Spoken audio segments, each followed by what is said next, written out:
Hi guys, welcome to Sunday. I'm trying to keep my hair out of the way, but I don't think it's working too well. So that I can do a laser hair removal session without getting it all in my face, as I have to look down a lot. Maybe it's best if I tie my hair up, keep it kind of from falling in my face as I'm looking down. So let me just grab this.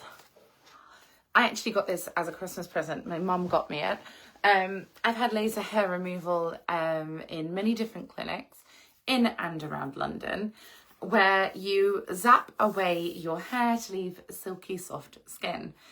As I live in the sticks, kind of in the middle of nowhere, it's easier sometimes not to have to go into the city for beauty treatments. And technology has come such a long way when it comes to hair removal and anti-aging treatments and lots of things like that. So I top up my laser hair removal with little home treatments in between sessions. And I thought, why don't I hop on today, this wonderful Sunday, which is looking quite grey and wet at the moment, and make the most of smooth, silky, soft skin. Thank you all for joining. How are you and how are you spending today? I'm trying to keep my hair out of the way with a little hairband so that I can start my treatment. So as I said, I got this for Christmas probably a year ago, maybe a year and a half now, coming up for 2 years. And it's amazing. I literally just pop it on. By turning it on would make a difference. And I put it on the strongest setting because I've had laser hair removal for years. And it's just a case of blasting away as you go. So I'll just chat to you if you don't mind as I remove hair across my legs, my underarms, and I won't do my bikini line on here, but I will do that afterwards separately. The only problem is you can't laser hair removal where there are tattoos, because the ink of the tattoo literally burns if you hit it with a laser. So I am quite limited on how far I can go with my lasering. I find that throughout the year, I rarely have to shave. My legs stay nice and silky, soft and smooth. And it's just a case of maintaining the hair regrowth and making sure that it comes back very soft, very light and not sharp or scratchy. So how do you feel about body hair? Have you ever had a laser hair removal, and is there any area of your body where you feel like you would love to take away unwanted hair? I think it's also quite fun that I've had a hair transplant surgery how many years ago? 3 years ago now. So I wanted to add hair up here and take hair away from the rest of my body. So it's more like a relocation, really, to take from one and give to the other. It's bizarre how we view hair. And I think in different countries, maybe it's viewed differently. But I think to be silky smooth and soft, I prefer all body hair to be removed, apart from my eyebrows and my hair. So what are your views on hair? Have you gone to any lengths for hair removal, waxing, hair removal creams? Do you dye hair or bleach it to make it lighter so it's less obvious? Or do you have lasering? Lasering doesn't actually hurt. I don't know if you can see me moving this around. Thank you all for joining. I hope you are well. Lasering doesn't hurt. It's just slightly warm. And you see a flash of the laser and a kind of warm ping that you feel on the skin. I remember years ago when lasering first came about, it felt like being struck by a rubber band. It was like ping and you jump every time it went off. Whereas now it's so cozy and so easy to do. I think especially on a dark or grey night, it just feels really lovely to just pop a laser across the skin and maintain silky smooth skin. So scrolling through your comments, guys. Ben says, hi Tracy, how are you doing? I never try to get rid of my hair. Yes, it's definitely a personal choice that you don't have to. Like, it doesn't make you any better or worse for having hair or not having hair. But for me, I'm very sensory and I hate seams in my clothes, like where it's stitched, really thick stitching, and it rubs on my skin. We had a story in the UK called The Princess and the Pea. I don't know if you've ever read that, but the idea being that a true princess would feel a pea through like 5 mattresses stacked up, she would know that it was there. And that's how you prove who the princess is. Whereas people pretending to be a princess, they wouldn't be able to notice. And I have sensitive skin, I have rosacea, I have autism, ADHD, neurodivergence. So if something irritates me, it majorly irritates me. It's something I can't ignore or feel okay about. I would just notice it and I would itch. So if my legs have got hair on them at all, it feels uncomfortable. I can't let my legs touch each other because it's that kind of sensation that something is there and it's scratchy or itchy or just uncomfortable. So I always have very smooth, silky soft legs. Always have to moisturize because dry skin really feels uncomfortable on me and I don't enjoy it. And laser hair removal is just one of those really quick, permanent ways to keep hair away. When I first started my journey a few years ago with laser hair, I would have it once, I think every 2 or 3 weeks. Now I'll do it maybe once every 3 months. So you can definitely get ahead of it. Some hairs never come back. Others are just very fine and sparse and spread out. But the more that you do it, the less you have to do it. But your body will always try to heal and replace the hair that you damaged, that follicle that won't regrow. So just over time, it's a case of kind of popping back and just topping up the maintenance, any areas that need to be addressed. So this is one of my maintenance top-ups. Before the summer was the last time that I did hair removal. And it's best when you don't have a tan. So as my kind of summer skin is fading back down now, I thought it would be a really good time just to have a little pamper and make my legs as silky smooth as possible, or keep them as silky smooth as possible, so that waxing is a thing of the past, fortunately. And scrolling your comments, guys, thank you for joining me. Abdul says, Tracy, oh, hi. George says, so beautiful, lady, love you. Thank you. Kane says, very much pretty. Oh, thank you. Ben says, happy Sunday, Tracy. You look beautiful. Thank you very much. I am actually just removing hair from my legs with a laser, just zapping away. If you can see this red flash, it's completely painless, as I say. You just run it across the skin. I'll do like the back of my leg also, but not on my tattoos because that will not be pleasant. And it's a really quick and easy way just to stay year-round smooth. So I'll be walking barefoot outside, so excuse me if I've got any mud on my feet, which I would fully expect to have mud on my feet because I've been at the river. But yes, I always find the back of the thighs, that's where you get like ingrowing hairs, where it can be like raised up and itchy. I definitely got a couple of those, so it was time to keep it up on the maintenance on the back of the thigh for sure. And then trying to see around that side where that one goes. You kind of have to be able to look around corners to get to the full extent of it. Definitely the thigh area is where I get like stray hairs and you're like, great, wonderful. Really wanted like a 1-inch hair on the back of my leg that I did not notice in a summer dress. But yeah, it's super, super quick, super, super easy. And I also have sideburns, which are really annoying. And I don't know if this is just a Hungarian thing or if other women suffer from it, but normally I've seen like women's sideburns are maybe 1 inch long and you can tuck them behind your ears to kind of get them out of the way. They kind of merge into the rest of your hair. But mine stay quite short, so they're not long enough to tuck. If they grew a little bit longer, it would be perfect. But I have short sideburns, which is very frustrating because it means like they never get to the right length. So I don't know if you can see here, but I kind of laser off my sideburns. And then when they grow back, I have to just trim them with a razor and then laser over that bit as well.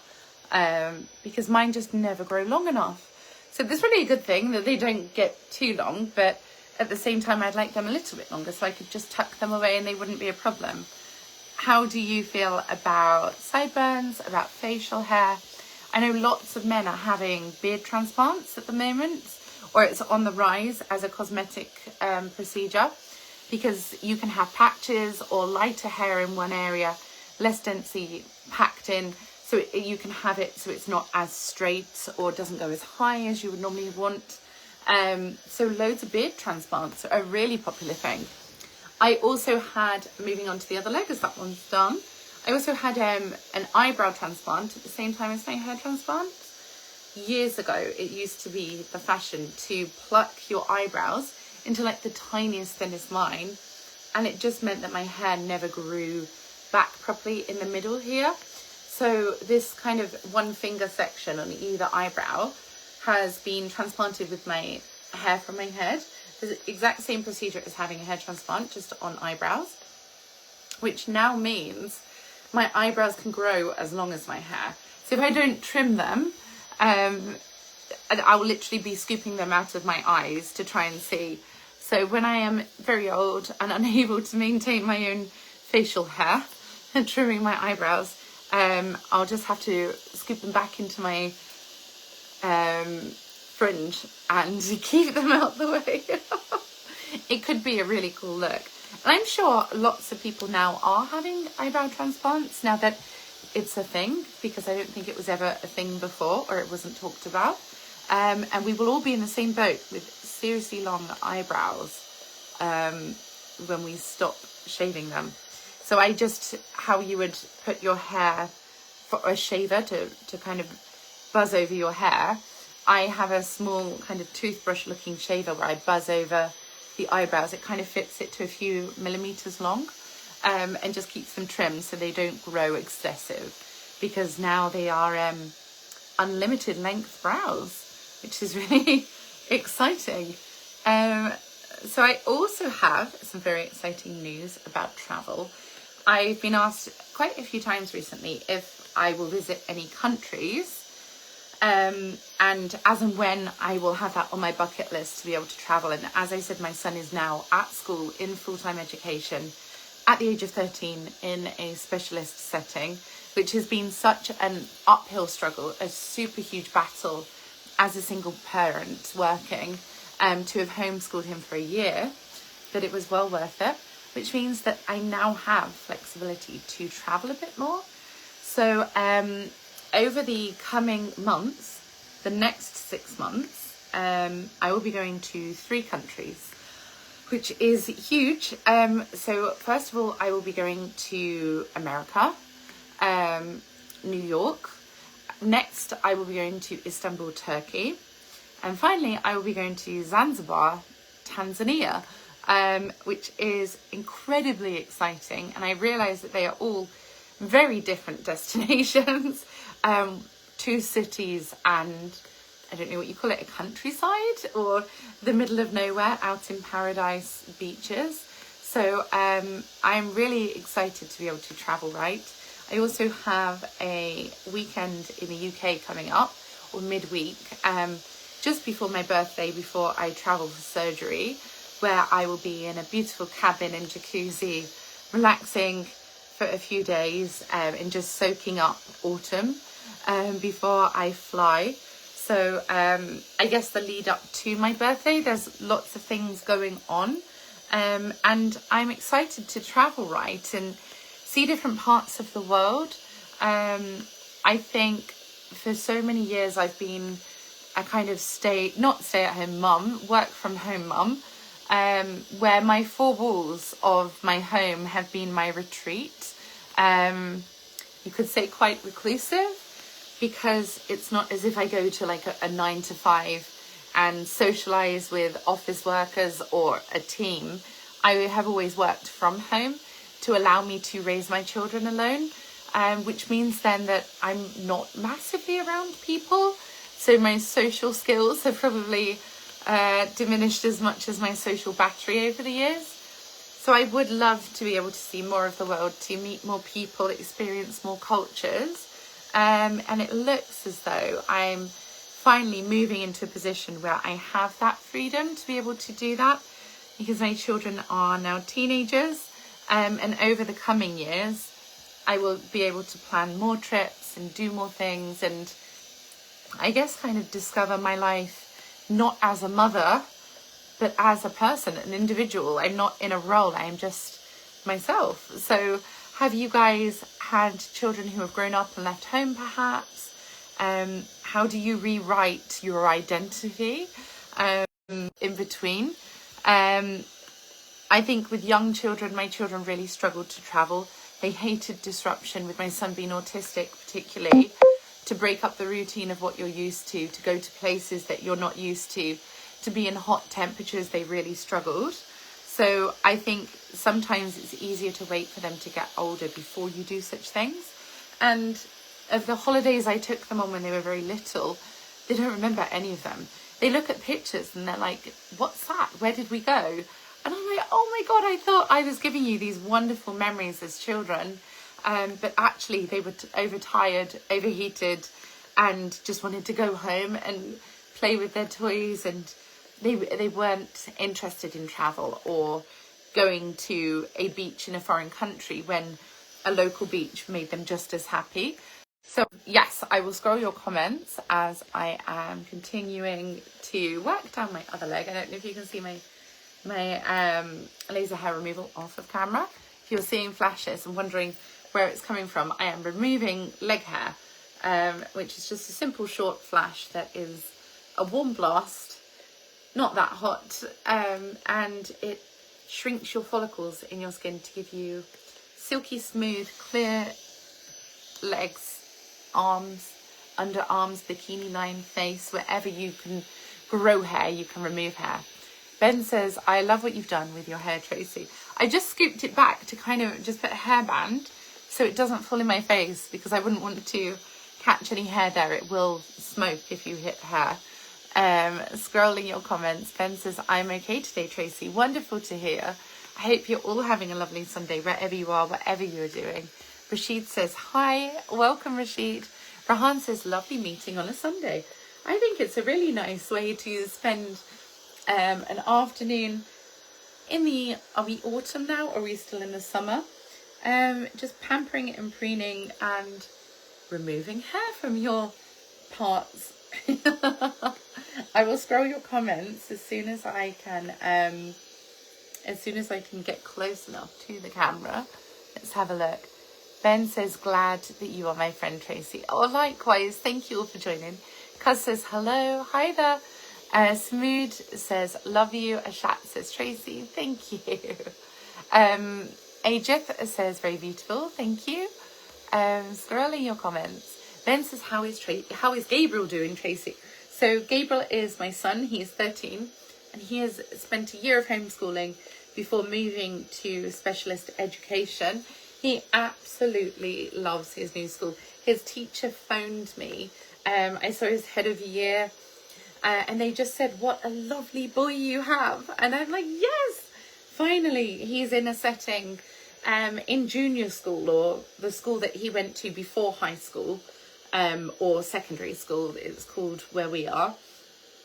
The teachers absolutely adored him. But then as soon as he went to this high school full of teenagers, all the teachers were just so impatient, so snappy, so uncaring. They didn't take time to speak to him. They didn't smile at him. They made him feel very anxious. They made him feel like an inconvenience for asking questions. And when you have neurodivergence, when you have autism, ADHD, you need to be cat stimulated. You need to be able to ask questions or move out of your seat and get a drink, go to the toilet without being told off for not just sitting like a statue in silence and writing lines. So he really did have a horrible experience of mainstream higher education in high school or secondary school, and as a result of that was homeschooled for a school year, not a whole year. I think it was about 10 months, but that's a whole school year if you take the holidays out. And he really needed that time, I feel, to decompress from the trauma of being in an environment where neurodivergence is just not suitable or welcome or supported. He does have an EHCP plan, which is a healthcare plan where there will be places and instructions in place to say if he is overstimulated or if he doesn't understand, this is the protocol of what to do to support him. He had one-on-one care in junior school, so he constantly had his own adult with him, who was like a learning support teacher, who he could ask questions to, who he could debate information with, who he could have as a kind of person to check in with. He, bless him, is quite forgetful, so would walk out of a lesson and leave his laptop behind, or lose his gym stuff for when they have a PE lesson.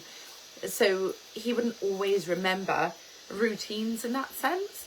And at big school, at high school or secondary school, they would punish him for leaving his laptop in maths and then turning up in English. They would say, "You've come unprepared, after school detention." But it didn't make him better at remembering these things, because it's not the way his mind works. So he was overachieving in maths and history, but then struggling with other areas where they failed to support. And their response was, well, in younger schools, they have the care. In older schools, there's just too many children. It's too anonymous. The teachers can't possibly know everyone's needs, even though his healthcare plan stipulated everything about him. It's too much trouble, and they can't give the same level of care that they did just the previous year in another school before he moved up to his final school. So for that reason, I just said, my son deserves better, and nobody should fail a child's education. They are our future. They are the ones who will be ruling the world, leading the world. They're going to be the ones putting us in nursing homes and looking after us when we retire. We need them to be capable. And also, as a mother, I need my children to have a career and have a future where they're not just looked after by me. They are adults and independent individuals. And God forbid, there's a day when we are all not around. Will they survive, or will they be incapable because they have no qualifications? They've been excluded, suspended, isolated, detentions, and just lost the ability to learn. Because education is such a stressful, demanding setting where they can't flourish. So I'm so pleased that he is at his new setting. They are incredible. His teachers are so happy. It's such relief for me as a mother to know that this year of fighting for him, literally fighting for him, has paid off. And he has a bright and beautiful future ahead of him once more. His previous school, the junior school, absolutely loved him, and he loved learning. He loved making his teachers proud and trying his hardest, doing his best. He was such a lovely learner, as I am, as his sister Millie is, my daughter. But then just this school, he spent 1 year there, and it absolutely destroyed him, affected his mental health, left him having no self-esteem, not believing in himself, feeling like he couldn't speak or raise his hand or contribute because everybody would tell him to be quiet or it's not okay. And no child should be treated that way. If schools can't cope with the number of children they have, they should have lower numbers of children in the school. But it's all about money. It's all about budgets and targets. It's not about thinking what is right for the children. And ultimately, if the children aren't the centre of attention, the focus in education, we shouldn't send them to school. We should then look at ways of protecting and keeping them safe and keeping them in a healthy environment towards learning and progressing. And I think as a result of that, especially in my generation, many people were left undiagnosed, unsupported, without any qualifications, and adult education is that route that you take. Fortunately, even with neurodivergence, I loved learning. I worked really hard at school. I wasn't sent out for talking. I didn't get expelled or any isolations or anything like what my son went through. And because of that, I received a brilliant education. And I've also gone on to study year on year because I still love learning. Whereas my son was just, I think, being a boy, he reacted differently to certain things. and he really had a hell of a time. So yes, I'm so happy now that he's in his new setting. His teachers adore him, they value him, they get him, they understand him, and everything is so much easier. So yes, it's been a massive shift in our lives, and it was worth that battle to get him there. You know your children better than anyone on this earth, and I would move heaven and earth to make sure that they are safe, they are happy, they are healthy, they are taken care of.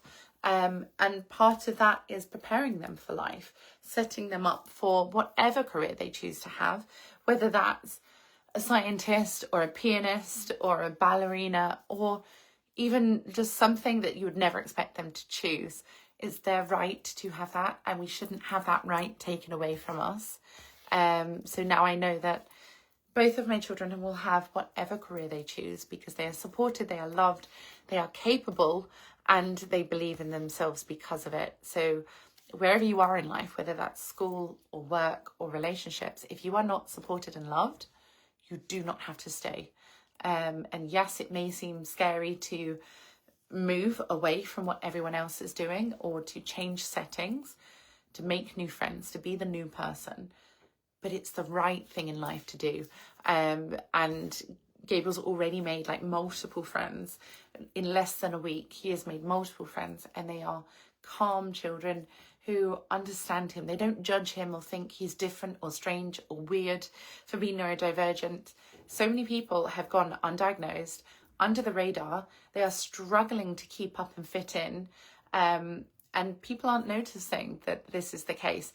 There are so many children like ducks, and that's the only way I can explain it, where you look normal and cool and calm on the surface like a duck on the water, but beneath you are struggling, paddling just to keep afloat, just to look calm like everybody else.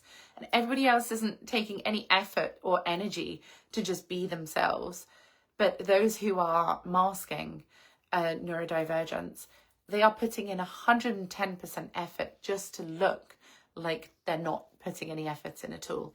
And that's the difference. It's helping these children who are struggling, seeing that what they're going through and saying, it's okay, you can be yourself, you should not be punished for thinking differently and for living differently and for being overstimulated or too energetic. Since when did children ever sit for 6 hours in silence in a chair staring at a board? Nobody can do that. I would struggle to do that as an adult. And I guess, yeah, it's just recognizing that, voicing that, and taking action against that. Rehan says, as always, you're looking pretty, your hairstyle looking good. Oh, thank you. Daroga says, I'm from India, and you? Oh, welcome. I'm from England. Scrolling your comments, Himath says, thank you, hi. Ben said, would you visit America someday, Tracy? So I am due to go to New York in a few weeks' time. Very last minute thing. It will be my first ever trip to America. And I'm going to a health conference, which, being the geek that I am, I absolutely love. Whether I will get to do much sightseeing, I don't know. How the schedule and everything that is set out, the itinerary, will allow. I'm not sure what part of New York. I'm sure New York is quite huge. But if I can, I would love to see some sights. But if I can't, it will still be amazing to visit for the health conference that I am a part of. Ayeth says, you're happy always. Thank you. Daka says, hi. Daroga says, happy. Jojo says, hi, Tracy. How are you today? I'm very well, thank you. How are you? My hair removal to my legs is done. Oh, they feel so silky soft. I love being able to like rub your legs without chafing or itching or scratching. You may have seen I like soft clothing that's like not tight or restrictive. I hate seams. I hate those stiff kind of plasticky labels that dig into your skin. I am a sensitive soul and have very sensitive skin. So it definitely feels lovely being silky soft. Scrolling your comments, guys. Jojo says, I hope that you read my comment, Tracy. Oh, thank you. I hope I've caught the right one of your comments. Thank you for joining. Thank you for commenting. And trying my best to see as many as possible. Ben says, you have amazing legs, Tracy. Oh, thank you. Something that is a big thing with my legs is years ago, I was bullied for having long legs growing up. I'm 5'8" tall, and I have like these kind of like spider legs. They're like very long. I look like a kind of Bambi giraffe because of it. And I was always bullied for having long legs or for being taller than the other girls. As an adult, people say, oh, long legs, the proportions, the length, the structure, like my hips are here and they go all the way over there. They are very long legs. And now people celebrate them. But actually, my legs are the most painful part of my body because I have Ehlers-Danlos syndrome. In particular, HEDS, which is hypermobile Ehlers-Danlos syndrome. So I actually have unsupported joints in my legs, in my fingers. My fingers can bend in weird ways. I don't know if that's obvious or visible. They are very flexible. My whole body is very flexible. My shoulder joints don't exist. And my legs bend backwards. So where a normal leg would end, there, my knees go in too far and cause the bottom of my leg to protrude forwards. Like how you would have teeth, you would have an underbite or an overbite. I go beyond the range of motion that's safe.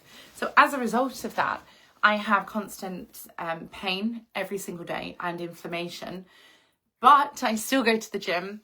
I still train. I still have as strong as muscles as possible, even though I will get worse with age and I may get to the point where I can't walk. I may get to the point where I can't pick things up with my hands. We all have to age one day and become weaker and elderly and have these issues and mobility and flexibility. So I don't feel like a victim or hard done by, but I do realise that throughout life I do faint from the pain of my legs. It can get very overwhelming. It causes me to have like cold sweats where I'm literally in agony and then I just fall down and faint without warning, which I guess people wouldn't know to look at me. So as a child, I was bullied for long legs. As an adult, I'm celebrated for my legs. And now I actually live in agony because of my legs. But it's given me this insight into life that I'm blessed I have legs. Even though they hurt me, people love my legs. Whereas I am disabled. I am physically disabled because of hypermobility. My finger dislocated and fractured and is always now stuck in a 7 shape, that kind of dunk, just because I opened a banana, picked up a cup of tea, and the knuckle just went bang. This is just a normal thing for hypermobility, and I think a lot of people with Ehlers-Danlos syndrome end up in the circus as contortionists, as gymnasts and things, because your body is just naturally able to do these really cool shapes, but it comes with pain and constant inflammation. So it feels to me like I've been set on fire, and that's the burning of the joints constantly under tension. But I then go and lift weights and I say, well, I will turn that fire into fuel. And because of that, my muscles can be as strong as possible. I can be as healthy as possible and hopefully have as much mobility and flexibility as possible in a safer way by supporting my body. So just being in tune. And when people say, oh, I'm tired, or I've got leg ache, I want to sit down. I'm like, if you could feel what my reality is like for just 2 seconds, you would never complain. You would never complain again after the end of a long day. And I think it's helped me living with daily pain to have tattoos without pain relief, to give birth twice without pain relief, to deal with my twisted bowels and digestive issues, because a lot of that is very closely related to autism, ADHD, neurodivergence and hypermobility. Those things, Ehlers-Danlos, go hand in hand. So it's something that I wasn't aware of. I kind of lived my life every day not knowing why I was hurting. I thought maybe everybody hurts, or maybe that's the pain of being alive. But it definitely puts things into perspective to know that this is what I have and this is why I feel this way. So building that understanding doesn't make it better, but it justifies that, you know, make the best of what you have. Be thankful, because of course it could always be far, far worse. Ben says, I've been to New York, Tracy. What part did you go to? How big is it? Have you been to London? How does it compare? Because I'm always in London for work, but I've never been to America. It worries me about guns and things, but I don't know if that's an issue in New York. Is it the same as London for like stabbings and thefts and, you know, people snatching phones out of your hand or pulling your bag away when you cross the street? Is there anything I have to watch out for or be aware of? Any information that you can give me would be gladly appreciated. Jojo says, I'm from the Philippines, Miss Tracy. Oh, welcome. Ben says, I'm glad that you're my friend. Likewise, everyone. Sheik says, hello. Hi there. Nashuta says, very excellent. Oh, thank you. Jojo says, nice smile, Tracy. Thank you. Ben says, can you put your foot behind your head? I used to do it when I was younger. Yes, I can do both feet behind my head at the same time. I won't do that because it's probably a bit too provocative on camera. But yes, that is something that perhaps you should check for EDS, Ehlers-Danlos syndrome. They actually have a test where, you know, if you can put hands to wrist and things and bend fingers, you can do an online test that tells you how many parts of your mobility are affected, and if you have that, because it is closely related to autism, ADHD, sleep disorder. I'm literally tick all the boxes for everything. So yes, I hope you're okay. And if you do get joint pain, that is a telltale sign that everything just aches, like feels like you are on fire. And I just thought that's what life feels like. I thought that everything burns on a daily basis anyway, but apparently people without hypermobility don't experience that, which is nice to know that people aren't going through pain, but also that it's normal for me to live and feel that way on a daily basis. Gufran says, you are looking good. Oh, thank you. Jojo says, I will support you. Thank you. Nick says, you look really nice today, Tracy. Oh, thank you very much. I am in my era of just embracing how I naturally look and feel. I don't feel the need to go above and beyond to change my appearance or dress up for people or follow the latest fashion trend, wear lots of makeup or whatever societal norms say for beauty standards. I'm kind of at the place in my life where I just think, this is me. Take it or leave it, because how hard it is to be the opposite of who you are. It's like fighting to be something you are not and never will be, rather than just relaxing and accepting who you are and where you're at in your journey in life. And yeah, years ago, I would always have eyeliner on, mascara, lipstick, foundation, fake tan, nails. Now I'm like, oh, I love just being me. It's the most freeing experience. And I think it works as a litmus test that people who only come up to you because of how you look versus people who care for you and love you and genuinely enjoy being around you because of who you are, regardless of if you are dressed up at your very best or just really casually hanging out, looking disheveled, as we all do. We are all human. I would rather have the people who are genuine, who still want to be around when you're not on a pedestal. You know, I think that's what makes the biggest difference for me. It's just authenticity and not feeling like I'm less of a person because I haven't made an effort. You know, you wake up and you say, I want to go for a walk, or it's raining. Why on earth would you go and straighten your hair to walk in the rain? And why would you put on lipstick to go to the supermarket? Like, it's just things like that. So it just exasperates me now. And I would never want to be in that position again. But when I was younger, I followed that because it's what everybody said you had to do. It's what they said women had to be like. And it was just mind-numbing. It was so superficial. And it's not where I'm at in my journey at all in my 30s. Ben says, I did some drawing yesterday. I wish I could show you what I drew. Maybe you can attach it in comments. Amazing. I think drawing is such a wonderful thing for the mind, to be able to just focus your creativity onto a page and know that it can be anything that you wish to create.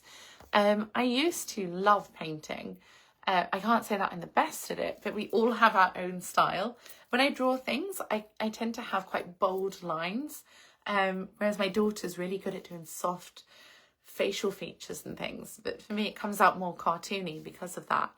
So yeah, now that my son is at school, I would love to experiment with more things like jewellery making, pottery, stained glass, painting, arts and crafts, like all of those lovely things that I've just not had time for when I'm juggling work and education for my children and a home, 7 pets, 2 children, multiple businesses on my own. It's kind of the point where I lost having time to myself, or having the ability to say, this is what I want to do today, rather than this is what I have to do today and it must get done. So I'm definitely looking forward to having more freedom of time. And yeah, it's going to be strange not having my son with me 24/7, but at the same time I know it's right for him to be in a specialist setting, to love his education, and just to be supported and enthusiastic when he comes home from school. Oh, it's so nice to say that, but when he comes home from school and he tells me about his day, he tells me about his new friends and the food he's eaten and what he's learnt and the conversations he's had with his teachers, and how he wants to take little bits in to show people because they were really interested in hearing about what he has and what his hobbies are, and passions in life. It just warms my heart. It feels so wonderful.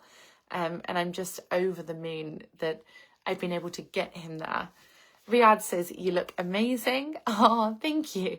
Arturo says, delicious. Thank you very much. Rihan says, have a great Sunday. And to you too also. Ben says, sometimes people don't understand me.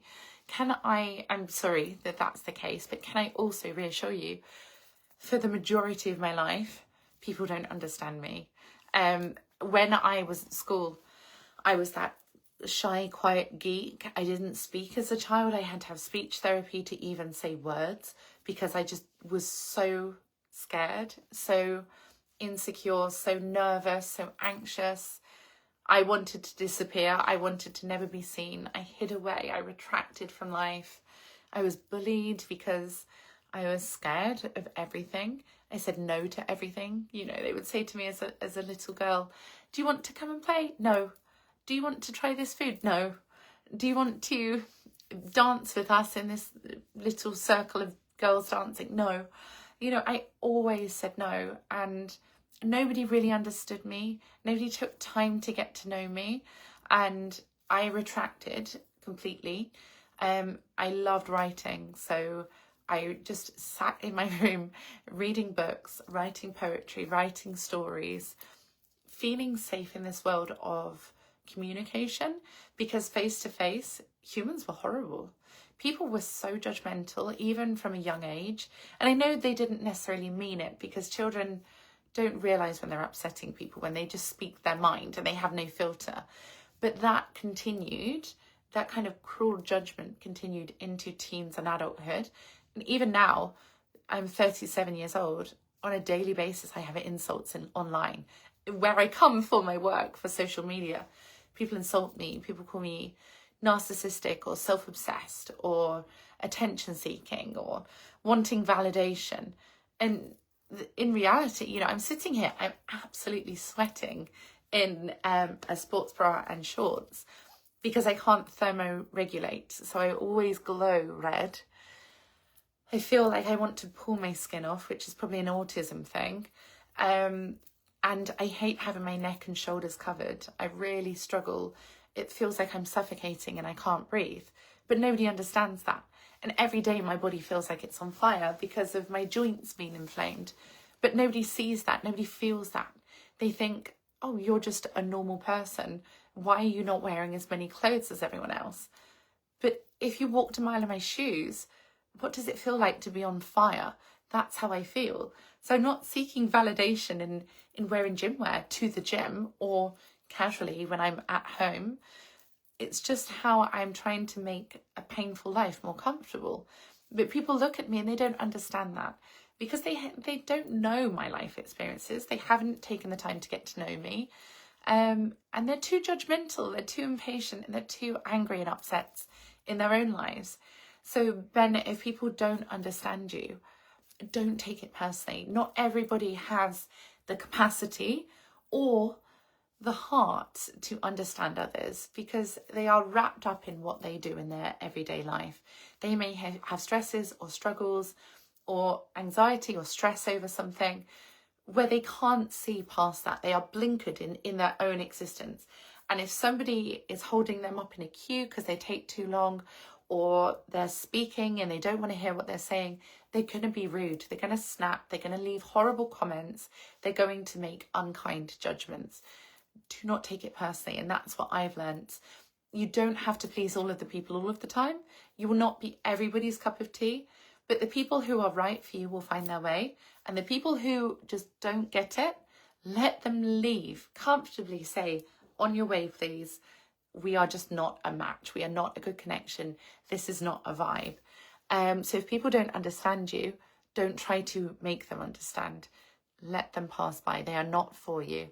And that just makes room for people who are wonderful, people who are considerate, people who are similar, who've been through similar life experiences or have the same diagnosis of issues, illnesses, diseases, neurodivergence.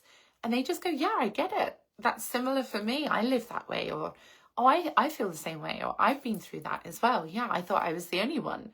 You know, and you get those genuine connections and true support, as opposed to people just judging through sheer ignorance and impatience. Sada says you're very much beautiful. Oh, thank you. Rihan says, I really miss you all the time. Oh, well, hopefully we can catch up on these lives as and when I'm able to hop on. Rihan says, do you like transparency?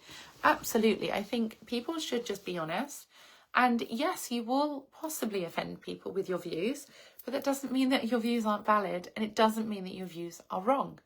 The more honest we are about how we think and feel and live, the more realistic we portray our lives online, on social media in particular, because I think that's where most people are judging themselves against others. The more we say, hey, this is normal, I've done this too, or I worry about this too, or I look this way too, I feel this way too, the more we can just say, hey, we're all the same. We're born the same, we die the same. What you do in between is what matters. Live your life as you. And if you don't like something, you can be respectful and say politely, respectfully, thank you, it's not for me. You can walk away. You don't have to argue. You don't have to try and brainwash people or change their opinions. You just say, this is what I like, and that's what you like. You are you, I am me. It's not my business to get involved.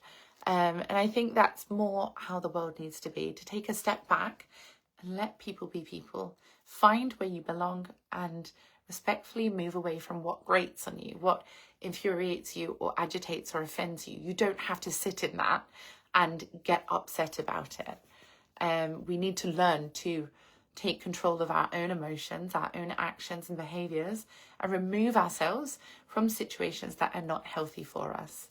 Sivam says, I've just joined and didn't miss the live today. Oh, thank you for joining. How are you all spending Sunday? What are you up to? And how are you feeling on this kind of wet and grey day? I had a few lovely sunny hours at the river, and I came back and I've done some hair removal at the start of this video, and I have lots of writing to do, which I'm looking forward to. So a nice cup of green tea and writing, losing myself in creativity, which I love. Sivan says, morning from India. Good morning. It is the evening here now. It's end of the afternoon, 5:52 p.m. in England. So it will be dark in like 1 hour. Rihan says, your thighs are so beautiful and strong. Oh, thank you. I do love training legs because my legs are the things that hurt me. So when I train, it's kind of turning that fire into fuel, and obviously allows me to stay strong. If I ever stop training, I think the pain would be very unbearable. So from my hypermobility. So for that reason, I remain consistent to try and maintain that support, that muscle support that is so desperately necessary when you are physically disabled. Even though I don't look it and I don't claim a disability or anything, I work full time, but I am in a lot of pain from it. Abdullah says, nice to meet you. Oh, thank you. And you too. Jeffrey says, happy Sunday, Tracy. You have great Tina Turner style legs. I bet you can dance great. I dance like Bambi. I didn't know Tina Turner had long legs, or has long legs. Is Tina Turner still alive? I haven't heard of her in years. But that's really cool to know. My mum loves dancing. Like, she could dance for like 10 hours straight. It's her superpower. Whereas my legs get very painful. And I then faint when my legs get too painful. Singer says, nice live. Thank you. Arturo says, you are beautiful, Tracy. I like to be there with you. Oh, thank you very much. Singer says, Buddha. Yes, I have a Buddha tattoo on my tricep, which I absolutely love, as I am Buddhist, and it's just a mindful part of my day. I see it, I smile, and it's definitely a conscious part of life to treat everybody with love and respect. And yeah, I've been spiritual for quite some years now. Scrolling your comments, guys, trying to catch up as I realise I've been talking for quite a while, and I am very sorry if I have missed some of your comments there. Ben says, New York isn't like that. It looks amazing. The people are friendly. There are so many things to see, and I have been to London. Oh, amazing. Well, maybe I then will get to be a little bit of a tourist. I don't know how it is for women on their own, kind of navigating around New York, but I can get lost in car parks. I'm quite fine with London, but even so, I still get lost.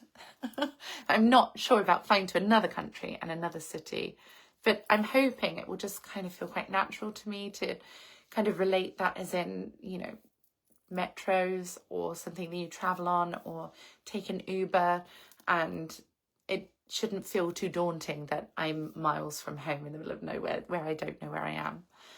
Scrolling your comments, somebody's name is written in a different language, so I can't read it, I'm afraid, but said, I like your modern style, very good, Thailand. I like your modern tattoo. Oh, thank you very much. I have lots of bits and pieces. I would love to get more. I actually have my next tattoo booked in for the 6th of October, which is going to fill up this space here between my infinity and yin yang tree of life. I'm having a 4-leaf clover made from hearts that my daughter and my 2 parents and myself have drawn. And all 4 hearts come together to form a 4-leaf clover to symbolise our Irish heritage, not so much our Hungarian heritage, but the Irish heritage of the 4-leaf clover. And then I will always have my family's handwriting on me, which is really lovely. Sivam says, good to see you, you've made my day. Oh, thank you. Scrolling your comments, Ben says, avoid people who are trying to sell you something in New York. So that's probably quite similar to every country then, like especially London, when they throw things in your face and say, buy this, buy this. Normally it's not genuine, and it's overpriced, or it's kind of a bit of a scam. Ladrak says, shout out from the Philippines. Welcome. Scrolling your comments. Eric says, hey, hi there. Welcome to Sunday. I hope you're having an awesome weekend and you've had a really relaxing and fulfilling time. Mark says, Outer Banks NC you should visit. Where is that, Outer Banks? Was that a TV show? I think my daughter watched like a surfy kind of beach show, and I'm sure that was called Outer Banks. But I'm not sure. I'm sure it was on Netflix or Amazon or something. James said, I would recommend this platform to anyone. Which platform? Zada says, so beautiful. Thank you. Mustafa says, how are you? Are you okay? I'm very well, thank you. Ready to spend the evening now writing that I have smooth legs after doing my laser hair removal. Thank you for joining me. Eric says, I love your outfit. Thank you. Alfonso says, hello from Brazil. Welcome. Zada says, I like you. Oh, likewise. Mark says, so pretty. Thank you. Zada says, cute. Scrolling your comments. Mark says, you vibrate at a higher frequency than others. I think we, in life, go through so much where, as a young child, I kind of had to grow up quickly. I started working from the age of 14 while studying and then raising a family on my own. And I think the more you go through in life, the more capable it makes you. And I've always been quite an old soul, but with a playful inner child. So I am a very responsible, very reliable, hardworking person. I get hyper-focused. I never break a promise. I never let people down. My word is my word. Like, come hell or high water, I will do what I say I will do. I don't believe in lying or misleading people. I have a very strong sense of justice. And because of that, when I was young, I kind of behaved like an 80-year-old when I was like 8 years old. And as an adult, I've learned to kind of nurture my inner child, especially being a mother, to have fun and go to the park and do cartwheels and to giggle and laugh and sing and dance in the rain. The things that I wanted my children to experience have kind of reignited that childness in me, that childlike love and magic of the world, the excitement and gratitude for life that kind of goes away in adulthood when people feel stressed or anxious or overworked and life loses that meaning. I still see the magic, and I feel so fortunate. Even through difficult times, I feel so lucky to be alive. And I think having brushes with death, with ill health and losing everything and just going through heartache and suffering and sadness, it's given me this zest for life that I never thought was possible. So I think the more that you've been through, the more trauma that you've experienced, even though it's difficult at the time and for many years after, you may carry it with you forever, it also gives you this beautiful joy. It gives you the perspective and the dynamics to weigh up the bigger picture of life, to see that anything is possible, that you are unbreakable, that you are able to, through neuroplasticity, reshape your mindset, the way that you approach life, the way that you respond to people, to have that emotional intelligence, to know that you can never lose your cool, that nothing can become too much for you because you are in the driving seat. It is your life, it is your journey, it's your say. And we can so easily get stuck in a rut or feel bad, feel hard done by, become the victim, and lose years, if not decades of our lives feeling that way, feeling that darkness or that vulnerability, when actually inside of us all, especially on my ribs, we have this phoenix. And this is a tattoo that I had to remind me of that you rise from the ashes, you are strong. And I have a dove of peace, that my phoenix goes through the fire and is reborn, soaring through the clouds and living this most beautiful life. The same can be said for my butterfly tattoos on my thigh and in my groin and around my stomach, that a caterpillar feels like its life's ending, goes into a cocoon and then comes out as a butterfly. And suddenly something that was trapped on the land, moving slowly, struggling, is as free as a bird, can explore the whole world, up in the clouds or amongst the beautiful flowers in a way that it never knew that life was possible. And we definitely need to hold that in our hearts and realize that there is so much more that we can see and do and achieve. And the sooner we take away that victim mentality of feeling like people have wronged us, feeling like we're not good enough, or feeling like it will never get better, you're taking away that manifestation of negativity, of suppression. To take that away and then to say, actually, life is what I make it. And I will kiss the ground every day that I wake up, because millions, if not billions of people before me have not got that luxury of life. They are not here today, and they would give anything for an extra hour, let alone 24 hours.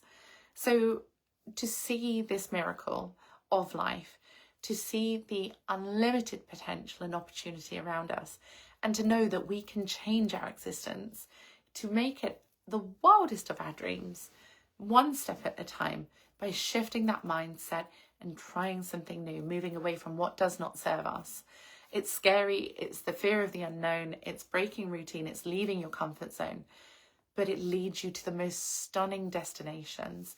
And I'm so happy that my life has taken me down that route through suffering. But if that's what it took to get here, I would do it all over again in a heartbeat, without a doubt. Azane says, are you married? No, I was engaged from a young age and had 2 children, but I refused to marry in an unfaithful relationship. That wasn't for me. I do not ever wish to marry. Rihan says, so many loves and hugs to you. Thank you. And to you. Eric says, I love your tattoos. Thank you very much. Dee Dee says, I want to see your body hair. Well, I have none because I laser remove it off. And that was a maintenance, just a zap of the laser to keep hair from regrowing as follicles try to repair themselves after they have been lasered. Juan says, happy Sunday, pretty lady. How are you? I'm very well, thank you. Ben says, I have been bullied too, and I'm sorry that you were bullied. I don't like bullying. I'm sorry it happened to you. I don't like it either. I have supported so many bullying charities over the years and come to realise that it's a part of life, sadly, that we cannot avoid. Bullies exist. They don't realise they're bullying half the time. Others are intentionally, deliberately, very obviously bullying. What it is so many people living through life feeling pain, feeling suffering, feeling anxiety and stress and negativity. They are lashing out to others because they are hurting. You can't take their pain away, but you can give them the tools to deal with pain. We can build our own tools to deal with pain. If somebody is rude to us, walk away, don't take it personally. If somebody tries to harm us, call the police, call a teacher, tell your boss. We don't have to allow bullying to happen, but we also must understand it will happen. It's how we respond to it, and not allowing it, I think, is what's important. People will always suffer. People will always lash out and blame others and hate on others for things that they don't have or that they wish was part of their life, or something that just upsets and offends them because of their own experiences. So whilst we can be as strong as possible to not tolerate it, to say this is not acceptable, reporting it, saying to the person doing it, it's not okay, stop. We can't prevent it, but we can police it better. And I know that when I was bullied as a young child, I was too scared to speak. I couldn't move, I just froze. And bullies would cut my hair, they'd spit in my face, they threw stones at my legs as I was walking home. They stuffed rubbish into my clothes, ate food and squashed it down my clothes. And it's just horrible people doing horrible things. But now as an adult, when people leave horrible comments online, I block and report. They can't do that to me again. If people in the street are rude to me, I'll say to them, it's not okay what you're doing, stop. And I hold people accountable for their actions. I won't allow it to happen. It's like having this shield around you. It will still come at you regardless of what you do. There will always be hurt people hurting others. But the way that you say, I will not tolerate this, this must stop now, that's how we keep that peace, and to not take it personally. The fact that we've been targeted or selected for somebody's outlet of hate says that they have something to be angry about. Hurt people will not go and hurt you unless they see something in you that they want. And if you are a happy person, if you're a kind person, if you're any kind of person that upsets them, they will try to take that from you or ruin what you have. So it's really a case of saying, I'm sorry that you're suffering, but I'm not accepting your suffering. You don't have to make me suffer. That's your business, not mine. Mark says humans are roaches. They can be very unkind. And I don't take it personally. As I say, that's my shield. You're not going to get to me. You're not going to get through. I do not need to feel miserable or negative or upset because of you. Because they have to deal with their own problems. You can't fix them. You can't help them. You can just say, I won't tolerate it. And then move on with your day, with your life, and not take it personally. Rihan says, God bless you and all of your family members. Thank you. Scrolling your comments, Sada says, love you. Thank you. And Ben says, sending you love and hugs. Oh, thank you. Scrolling. Juan says, well said. I appreciate your words. Oh, thank you. Hopefully that resonates in some way. Rihan says, lots of love to your children, Millie and Gabriel. Oh, thank you. And Zada says, God bless you. Oh, thank you all so much. So, so kind for all of your lovely words. I'm so glad that we were able to share this moment on this Sunday afternoon / evening. I've got lots of work to do, lots of writing to do, so I'm going to pour myself a cup of green tea and get back to that now. I hope whatever you're doing, whoever you're with, that you can have a mindful moment to just breathe and be here and recognise that we are alive, we are blessed, and the world is entirely what we make it. If you are struggling, know it will get better, but you have to make a change. You have to step out of your comfort zone. You have to say no to the things that are not right for you. And when you do so, when you move, you will find the most beautiful peace, the most beautiful positivity, acceptance, happiness comes your way, because you are saying no to what it does not deserve your time, your effort, your energy, and your love. So make that space in your life, take that leap of faith, start that new course correction, and I promise everything will get so much easier, because everything will align for you. So wherever you are, whatever you're doing, I hope you have a wonderful end to this Sunday afternoon, evening, and that the start of your week is positive, uplifting, and full of joy. Until next time, take care, and I'll see you all soon.